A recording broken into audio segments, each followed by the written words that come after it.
big ones, dude.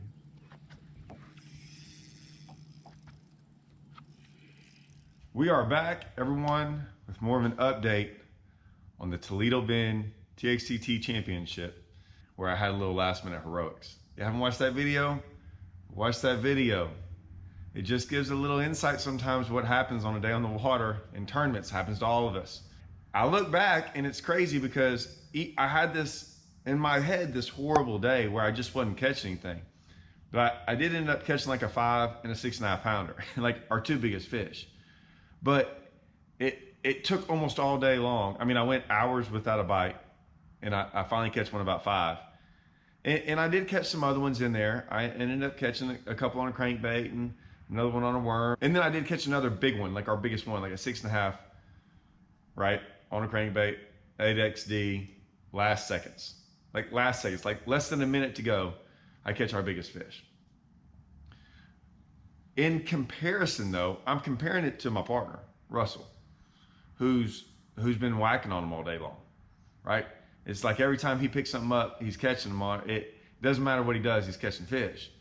And so it's not a big deal. We have those days and we're in a team tournament.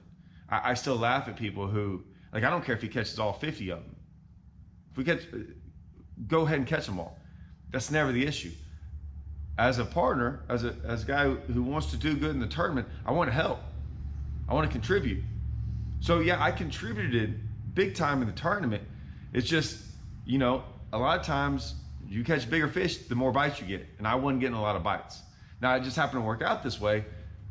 Regardless, it is what it is. Now, 7 hours and 55 minutes of me, now granted, I caught that 5 pounder, so that kind of gave us, that was our biggest fish at the time. That kind of was like, okay, I did something. I got something going on, right? So that kind of got me back in the game, you know, a little bit. But as we kept going on, right, that last one at the last second to like give us a chance to do really good in the event, that was big for me. So I go into the next day, like I always do. I never get too down. I wasn't really down in the day. I got down for a little bit. Breaking off, like nothing. I can mind not getting bit. It's when you start breaking off and like things aren't going your way. That's horrible. What I mean by breaking off, like getting hung up, stuff like that. And we got hung up a lot. There's a lot of, it's Toledo Bend. There's nothing but logs, trees, brush piles. I mean, it's bad out there. Some of the places you fish. It's not always like that. It just depends on the spots you're on.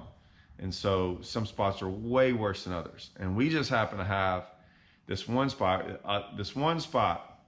there was a brush pile there. We never caught anything off the brush pile. We weren't trying to, like, the brush pile was horrible. But the brush pile was in the middle of a spot. And I don't know how many times people throw out brush piles on good spots. And this brush pile, I've never seen a brush pile like this. If you touched this brush pile with anything, hung up. You can throw a crankbait out there and you can feel, and there's crankbaits out there, like the bigger the crankbait you have, the less likely you are to get hung up. So I'm throwing an 8XD, it's kind of hard to get hung up. A 10XD is real hard to get hung up. You'd be reeling down there like, oh, I'm about to come up to that brush pile, and you could reel it real slow, and it just hung. I mean, it was ridiculous. And so we were trying to throw away from the pile, but at times we're bombing cast and the wind's everywhere, and we're having to move for different angles all the time. So we were always joking around going, hey, the first person to touch that brush pile, we're like, all right, cool, I just don't throw there. And so that was, I think I found that brush pile a lot, which was also funny because if we were brush pile fishing and we just pulled up to a point and it was a giant point, I'd be like, hey man, any other time I couldn't be able to find this brush pile. But now when I don't want to touch it, yeah, I can find it every cast. So that gets me going for the next day. And we were like, okay, I know the morning spots hadn't panned out. That was weird because practice was really good in the morning. Like really good. Like the day before was really good for the last 2 days. And typically it's pretty good in the morning. So yesterday must have been a freak day, right? Like they're gonna bite in the morning. No. We started where we caught them, nothing. Went to the next spot in the grass where the day before or 2 days before, it was great, it was easy. Like I was on the phone with them going, there's another one, there's another one. And I'm not throwing in the same spot, I'm fan casting around, it didn't matter where I cast. Get up there, nothing, nothing, nothing. This is when sometimes I'm like, okay, this wasn't a fluke deal. This was something's changed. I don't know what. And it might just be the spot. I don't know what's going on, but now I'm back in practice mode. In practice mode, sometimes you do a lot better than tournament mode. So now anything's open to me. Anything. I'm looking at it like a blank canvas, okay? I know how I got bit in practice and this and that, but that's changed all now. So I'm going through there, and I'm going really, really slow, and I'm looking. And the grass is kind of growing different here.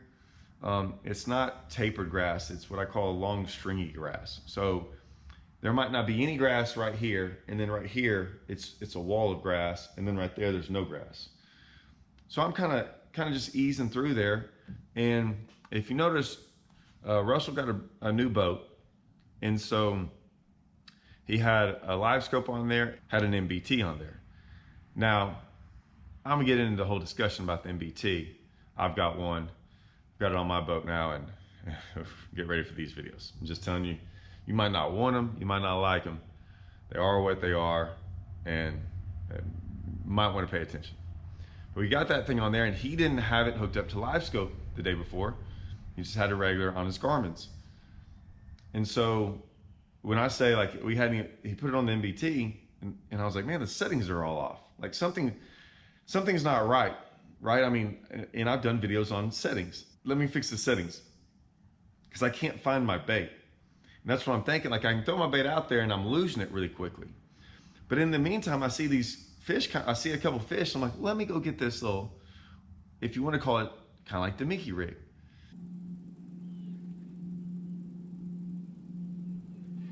I gotta see, like they're ready to freaking fire. They just. Oh. Are these fish too firing in the middle of the day? Yeah, I don't know, buddy. I think they are. Now that I can see. They kind of turn this way. Oh my gosh.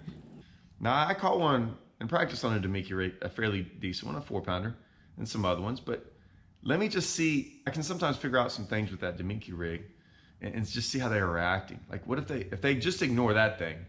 There ain't even no reason throwing a worm or anything else out here. So I go run in the back and I pick it up, and I happen to see these 3 fish swim by, and they're going that way. And like I said, there's grass everywhere, or patches of grass. So when I saw them, there's no grass. Got my Demiki rig. It's the range roller. I'll leave a link in the description, okay? But it's a range roller from Owner. So it's their little jig head that, if y'all saw my swim jig video, makes the bait do this. I got paired with, so Strike King has mock baits as well. And mock baits has this new bait, I guess it's new. I just got them the other day in the package. My brand manager, Lucas, sent me some. And so I got some in the Ziploc bag, and I've been messing around with it. I'm gonna do a video tomorrow on that thing. The whole video tomorrow is gonna be the setup and everything about it, and show that I've been kind of practicing, but I'll get into that tomorrow. So I get it out, and I put the mock bait schooler on there. It's like a little minnow. It's really interesting to me. As soon as I saw it, I'm like, this is the deal. And it was. Caught fish on it. I've been catching fish on it. So I get it out there, and I hadn't hardly made a cast yet, and I see those fish, and I throw out there. I knew I made a good cast, but I couldn't get it on my screen. I couldn't see it right when it landed, and I'm trying to find it. And when I'm doing that, of course, I kind of lose contact with my bait as it's going down there. It falls fairly slow, like a Demiki rig. But we're not in very deep water, like 12 foot of water. And I'm like, I can't find it. Something's wrong. I have to change the settings. In my head, that's what I'm thinking. And as I pick up on it, I'm like, I let it go too far. It's in the grass. Because right when I panned over and I saw the fish, when I just panned over a little bit more, there was grass. They were swimming to that little patch of grass. Well, maybe I was wrong. Now that I can see. They kind of turn this way. Oh my gosh.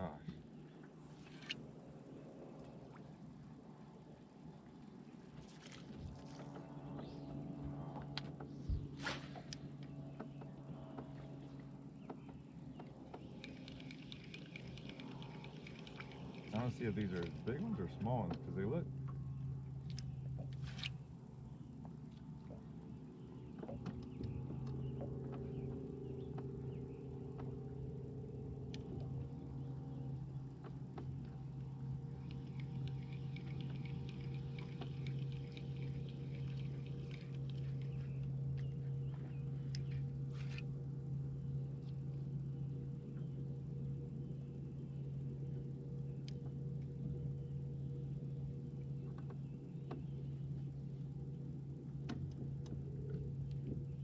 I don't know, man.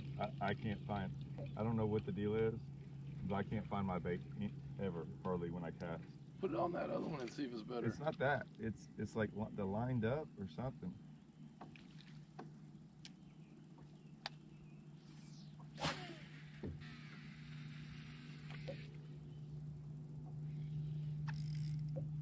That's a fish.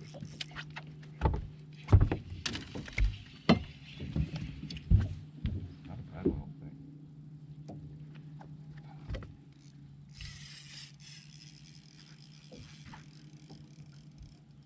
Well, quickly, I get the drag set so it can run a little bit because I'm like, okay, I think I got it hooked really good. Just don't break off. Just don't break off. I'm telling you, those are big ones, dude.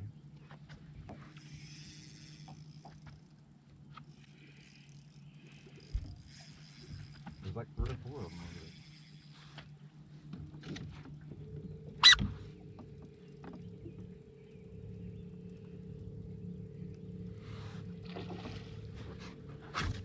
So this thing jumps.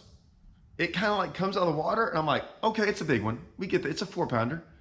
Like, awesome. This is kind of a lucky fish, in my opinion.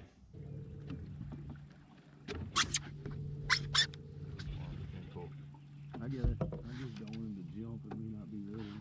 I just don't want to get back up in the grass. I'm trying to keep him up, but he's kind of.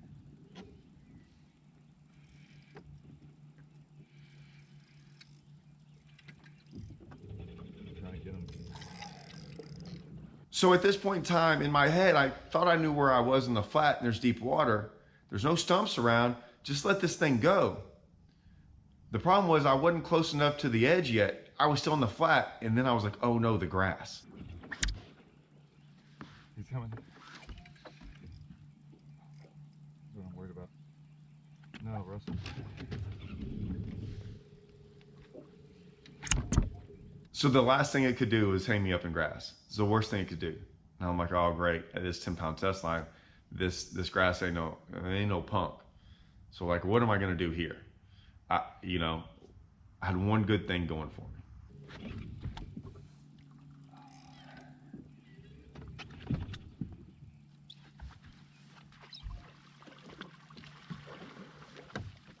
One good thing, yeah, it was a 7 to 8 pounder. And a lot of times in the grass, a smaller one will get hung up in the grass and just kind of just sit there. If that had happened, I don't know if I would have been able to pull it up. But luckily, real big ones, they keep fighting and work themselves out of the grass and kind of break the strands of grass. So we got it out, we got it in. Not bigger than I thought, huh? It's a giant. Oh my gosh, is that big? Oh, he's that big, isn't he? It's like 8 pounds. Okay. Oh, I thought he was a 5-pounder.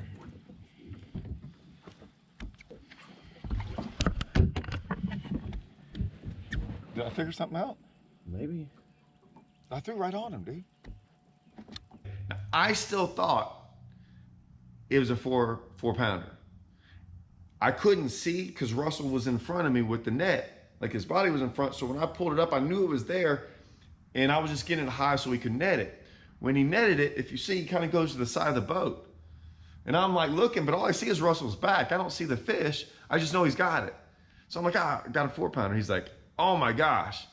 He's like, it's freaking huge. And I'm like, yeah. He's like, no, it's like a 7 or 8 pounder. He's like, I think he said it was an 8 pounder. I'm like, what? And so now I'm thinking, but I never saw it. Like I kind of saw glimpses of it, but he just unhooks it and goes and puts it in the live well. So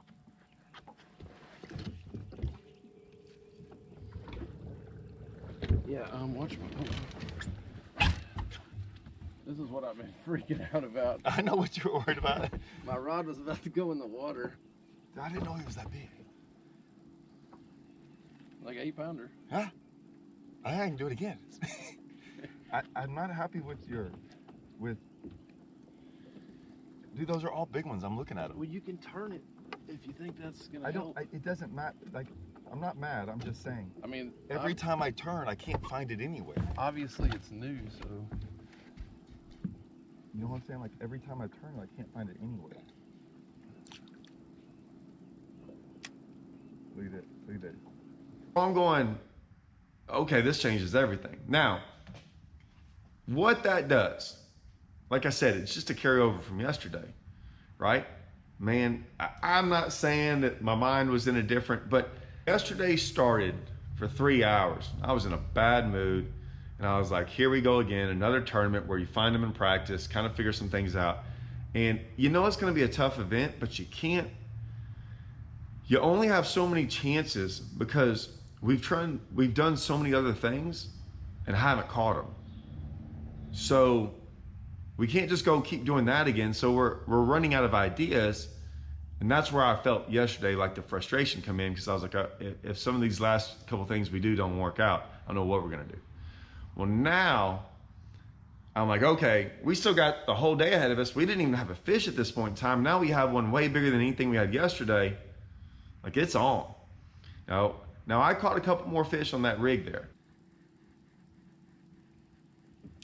See that? I'm throwing at one. See that one?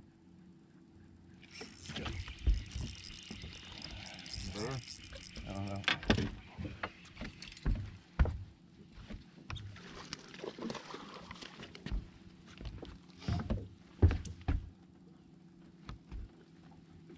She'll keep. Maybe a little bit anyway. She'll keep. Bigger than that last one. Oh, they all came up. Nothing big, I think another keeper, but it was one more keeper. And I'm like, okay, we got some things going on. We realized it wasn't going down. Let's go start what we did yesterday, start running all that. And that's what we did. We caught them. Now, I'll make some videos on that because that turned out to be a cranking thing. And the cranking thing got fun. I haven't been on a crankbait bite in a while. It's been springtime. So nothing wrong with a little crankbait video. I'll work on that. For the meantime, go check that out. Tackle Warehouse. I'll leave a link in the description. I think they're only selling them. I talked to a buddy from Strike King that said they might be a Tackle Warehouse exclusive bait, which, hey, don't bother me none. That's awesome. I mean, I get all my stuff from Tackle Warehouse anyways. But check that out. Mock Baits, M-A-C-H, and it's their schooler swim bait, and then the owner jig head, the range roller. Like I said, links in the description. Go through there. Yeah, let me know what y'all think. All right, see y'all.